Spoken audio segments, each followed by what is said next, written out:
Hi guys, welcome to my channel Lush Gardener. I hope you guys are fine and are safe. So in today's video I wanted to share something which I always tend to emphasize in my videos, that is whenever you do any cutting, whenever you take any leaves from the mother plant, always ensure that the mother plant or the succulent is in a dry place without coming in contact with any moisture or water.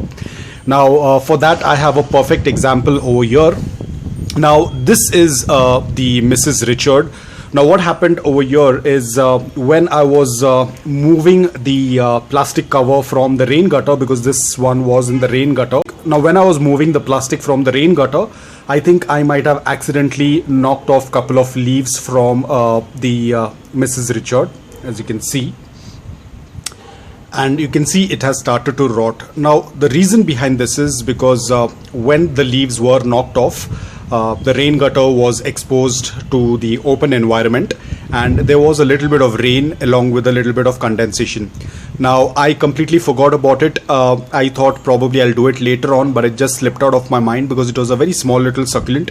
I should have attended it back again, and as it was left open, the moisture came in contact. As I said, there were some leaves that were knocked off and there were open cuts, and when the moisture came in contact with it, this is how it tends to look like.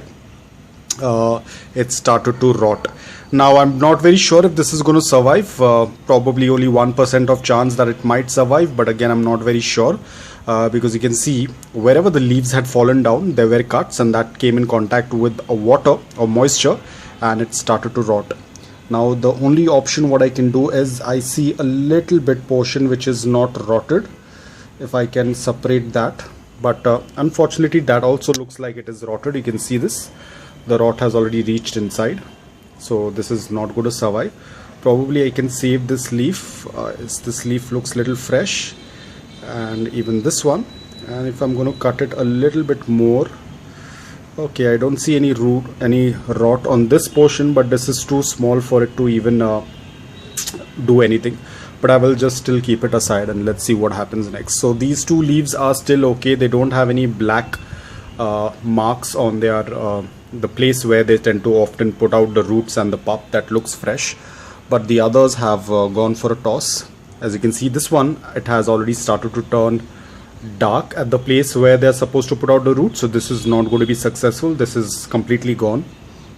I'm going to keep it aside. This one maybe it might work because I don't see any dark spot at the area, and I have a couple more, and I think this one this one is also gone. You can see it's dark, so I'm going to keep it aside. So yeah, this is the reason why I put in a lot of emphasis on why you have to ensure that after cutting, the succulent should not come in contact with any moisture and water. Otherwise, this is what's going to happen. Now this was a very tiny one. This can even happen to a large mother plant as well.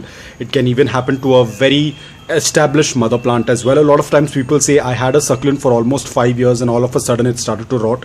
This could be one of the factor. I'm not saying that this is the only factor, but this could be also one of the factor. Probably one leaf had broken down and then it came in contact with water without your knowledge, so it might have happened.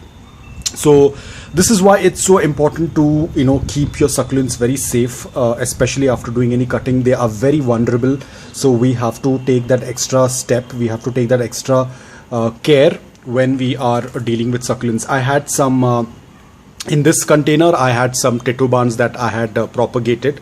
There's a weed growing. I'll have to take it out later on, but you can see the titubans are doing extremely well. They are getting a good amount of indirect bright light, so they are very compact. So probably 1.5 year they have been growing in this very well. The age is around 1.5 years, so you can see how slow they tend to grow, but nevertheless they are doing quite well. They are very healthy. Once they reach a couple more centimeters, I will take them out from this and put them in individual pots, and we will see how it works. But right now they are still going to be sitting in this pot for some more time. So guys, that's all about it. I hope that this video was helpful to you. If it was, please hit the like button. If you're new to my channel, please consider subscribing to it. Until then, take care, stay safe and keep propagating.